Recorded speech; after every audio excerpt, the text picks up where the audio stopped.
আসলে এগুলোর প্রসারণ এবং সংকোচন বিভিন্ন তরঙ্গ দৈর্ঘ্যের আলোর সাথে ইন্টারফেয়ার করে, যার ফলে নীল সবুজ এমনকি সাদা রঙ প্রতিফলিত হয়। তবে প্রশ্ন হলো, এরা কেন নিজেদের রং পরিবর্তন করে? অন্যান্য প্রাণী যেমন অক্টোপাস রং পরিবর্তন করে প্রধানত নিজেদের লুকানোর জন্য, তো ক্যামেলিয়নরাও ওদের রং পরিবর্তন করে নিজেদের লুকানোর জন্য। আসলে বিষয়টা ঠিক পুরোপুরি সঠিক নয়। আপনি খেয়াল করলে দেখবেন, এরা যখন স্বাভাবিক রং হতে ভিন্ন রঙে পরিবর্তিত হয়ে যায়, তখন সেটি হয় আরও উজ্জ্বল ও রঙিন, যা ওদের শত্রুকে বিভ্রান্ত তো করেই না, বরং ওরা আরও উন্মুক্ত হয়ে পড়ে শত্রুর কাছে। আসলে ওদের এই ধরনের রং পরিবর্তনের মূল কারণ হল ওদের মানসিক অবস্থার পরিবর্তন, অর্থাৎ মুড অথবা ইমোশনের পরিবর্তন।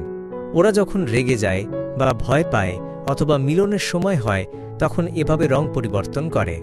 আর একটা বিষয় হলো, ঠান্ডা হতে বাঁচবার জন্য ওরা হালকা রং হতে গাঢ় রঙে পরিবর্তিত হয় অধিক তাপ শোষণ করবার জন্য, আর বিপরীত কাজটা করে গরম হতে রক্ষা পাবার জন্য। এছাড়াও এই রং পরিবর্তন ওদের একটি যোগাযোগের মাধ্যম হিসেবেও বিবেচিত হয়।